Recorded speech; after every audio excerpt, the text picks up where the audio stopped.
Today we're going to be doing the exhaust and the steering rack relocation on the 180. We've come out to Paul's house. Paul, you've seen him from the 2JZ Safiro, the drifting content in the other videos. He's here to help us today and kind of, be a helping hand. And we've got one of his mates as well today also helping because Matsuri is in 2 or 3 weeks. And it's a bit much for me to do on my own as well. I don't really know how to do exhaust or rack relocation. So let's jump straight into the video and we're gonna get started on the exhaust first. So currently we've got a 4-inch setup on here, way too big, was just absolutely terrible for fitment. So I went and bought this 3-inch to 3.5-inch reducer thing. And this, so basically Paul's job that I've assigned him today unfortunately, is to make it fit down in that hole. This is the dilemma. It's okay, we make work. That's the job. See that gap? We're gonna make that gap fit.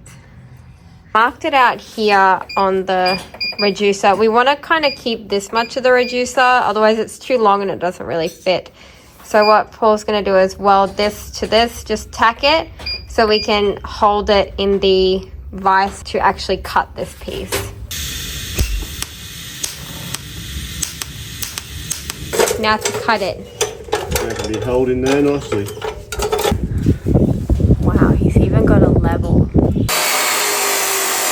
This is a tough process. We've spent so many, maybe like 2 hours now. I think it's just because we don't have the right bends, but this is currently what it is. It looks similar to what it was just before, but the angle down there is a little bit different where it comes out. It's got to fit between the exhaust and the steering column, so it's quite a tight fit, but we are getting there. Can't take the rack out yet, obviously, until we tack this or get this all lined up because that steering column. I think today we're gonna run out of time, but I think Paul's gonna keep cracking on with the dump, and I think he's gonna weld it all together tonight, maybe while we're not here, and then we'll continue on with the rest of the exhaust tomorrow and kind of get everything done. That way the 180 should be driving tomorrow, which will be exciting. And then this part here basically goes onto the bottom here and fits between that steering rack part, but we're not sure if we're going to cut it shorter or leave it as is, and hopefully a 90 fits on it, so it's going to come out under the car and go whoop. So hopefully that'll fit, but we'll see.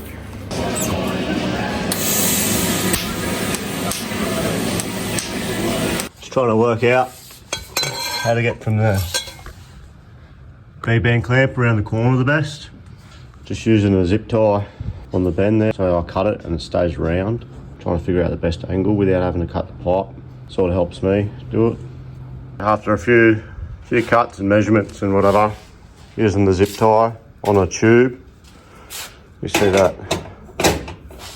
both ends still round. They fit nicely inside the V-band clamp there. So the zip tie is good, so you don't cut it on a bit of a weird angle.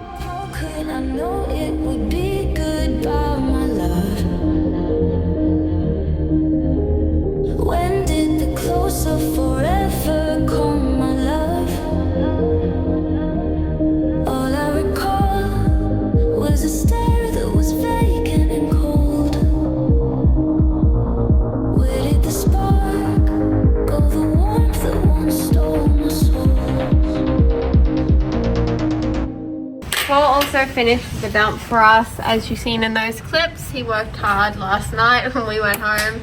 So it's looking really good, just working out underneath the car now, all the little bends and stuff to get it to come out the back. But it's looking really good so far. I'm really happy with it. We're just trying to line up this center section here to get a good angle to come out the back of the car. Still need an S-bend at the back, really, depending on how we do it. The hammer. There's no room above this to go any higher. No. It's pretty tucked up. Yeah, it's as high as you sort of want to go. It's harder under the car because you can't really see that well. No. We're kind of doing a divide and conquer situation to try and get this done. This is what we've got so far of the rack. I've just partially cleaned it. We basically move it forward because it stops the rack from over centering and stops it from binding and obviously bending your rack. That's why we've been having bending rack troubles. So yeah, by moving it forward, you eliminate all that and it just makes the geometry better overall. Okay, so So I'm going to start grinding away the rack here to make it fit a little better. Paul was just doing it, but he's going to go back to the exhaust. So basically you want it to fit in here. See how there's no gap here? Well, not really a gap. There you go. It's got to have some cut off the top here, so we can basically have it sit flush like that, but with no gap here. It's getting better. That's a bit shorter. I just want to take a little bit off at a time just so I don't take too much off because we don't want a big gap, but it's getting better.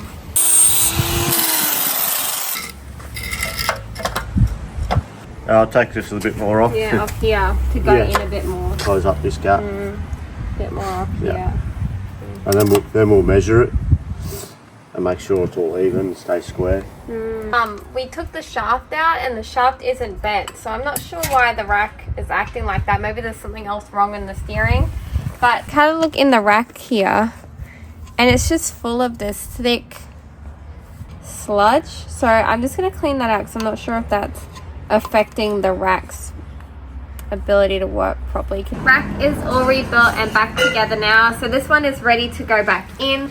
And here we have the subframe, which has been cut and like roughly sanded down for the rack relocation. So basically it would used to have sat maybe about there or a bit less, a bit more depending, and you just cut out the inner measuring cut and move it forward there. So it's about roughly about 20 mil move forward. You can go a little bit more if you want, but we're going to sit with that because when you plop the rack in here in the spot, if you get it on the angle roughly, these lines are kind of getting close to under here, so we want to leave a little bit of room for that there. So that's basically how that'll be, and then that'll all get welded up nicely, and that's basically a rack relocation.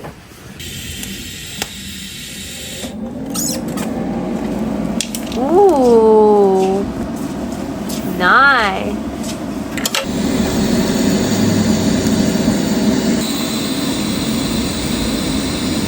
Need to weld in a little plate here to kind of close the gap and strengthen it, so just like a little extra strengthening closing gap piece here. Got the exhaust positioned where we want it. Also something they're doing some tack welding now, kind of to keep it all in position. I think we did the first tack. Are you tacking that? Yeah. This one's round to round, so it should be straightforward. Primitive and holding it up with tape.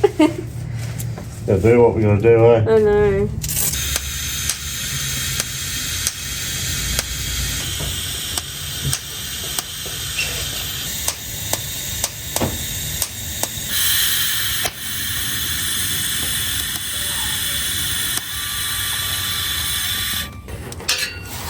Perfect. So all tacked. Perfect. Good job. Took 4 hands.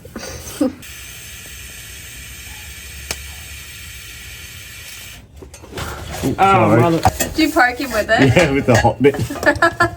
Alright. That's twice today.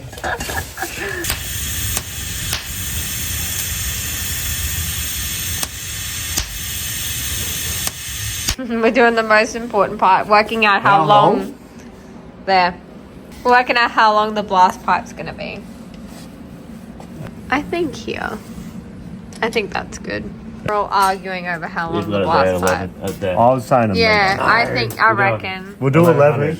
We're not cutting it again, though. How could I know it would be goodbye, my love? When did the close of forever come, my love? All I recall was a stare that was vacant and cold. Where did the spark go, the warmth that once stole my soul? I never knew they could also lie.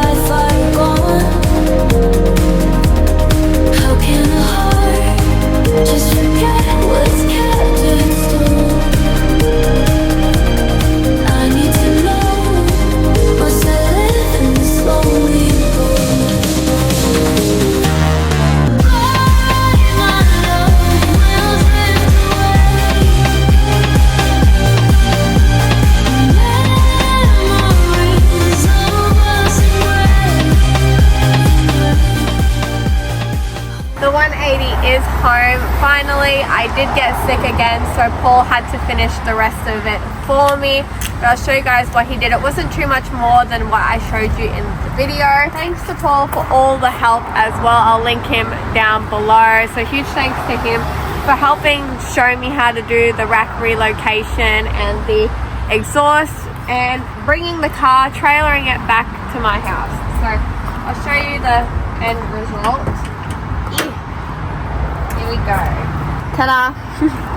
So over here we have the dump that he made. As you've seen in the video, it's all heat wrapped here. It's really nice. I'll touch on it quickly. He put the sensor in the back there as well. He welded it in, which is something we didn't see on the video as well. We'll go to the back.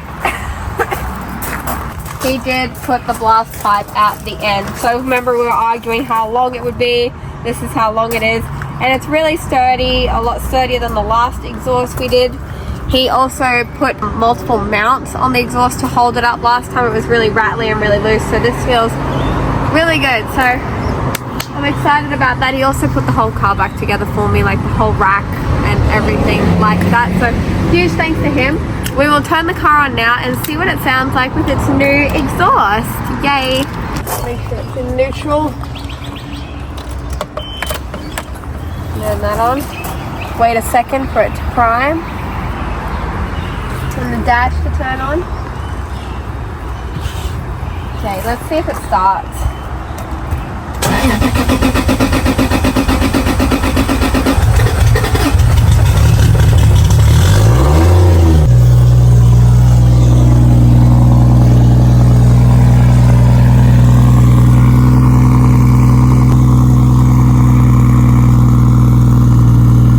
It all works, it all turns on. And it sounds really good as well. So yay, we just got a list on the windscreen here of the rest of the things that we need to do to just finalize the car before Matsuri, which from this point I'm filming is in 15 days. So if you are interested also in seeing the car in person, do come out to Matsuri. We'll have this and Sally out there as well. So we just need to do the steering shaft spacer. Because we moved the rack forward, you can't see, the steering shaft is not quite long enough to reach from the steering column down to the rack. So you do need to stack, well, we are going to stack 2 solid bushes in the middle there. I'm going to order those. Lower the water hoses. We've got to just fix the water hose mount down here where the electric water pump is. So see how there's a little bit of a kink right there? We've just got to fix that right up. Okay, next thing, a dash 8 blocked off for something, I forget what it is. Power steering leaks, just gotta check over that because we did fidget with the rack and there is some leaks, so we just need to check those. Tie rods, we do need longer ones of those because of the new angle kit, whatever, I don't know, they're not long enough. The ride height needs to be adjusted. It's too low, too high in the front, sorry. I need an alignment and I just need to check the caster arm. We need to do the lock stops, get a retune at the old faithful ASG Motorsports probably the day or two before the event as always, and then just tidy up the wiring, just get any of the wiring out of the way. When we were doing a lot of the stuff, some of the wiring we had to cut zip ties and we just want to zip tie up out of the way so we don't have any issues. Then just heat wrap the rest of the exhaust underneath, acetone some spots on the car, and then finally clean it. So not a very long or big list, just need to order some parts. Thankfully Sally is at home ready to go mechanically. I just want to do a bit to her interior before the event, so this list should be fine to finish, but I'm just glad to have most of the hard, difficult mechanical jobs out of the way, especially the exhaust. That was miserable how it used to be. It sat so low and it was so wobbly, it kept ripping V-bands off. It was just terrible. But that is basically everything. Huge thank you to Paul for all his time and his help with the 180. And if you are interested in seeing the 180 at Queensland Drift Matsuri, it is on the 4th and 5th of October. So do come out. You can see the 180 and Sally out there in action. I'm really interested because the 180 is set up with a GK Tech front end, GK Tech knuckles, GK Tech steering. and Sally is set up with the more B style Japanese spec style steering, so B knuckles. So I'm really interested to see how these two cars compare and how they feel. A 180 with a 2J, a 30 with a 1J, just how they feel, if they feel similar, or the steering, how different it feels. So I am interested in that. But again, thank you guys so much for watching, and I look forward to seeing you guys in my next video.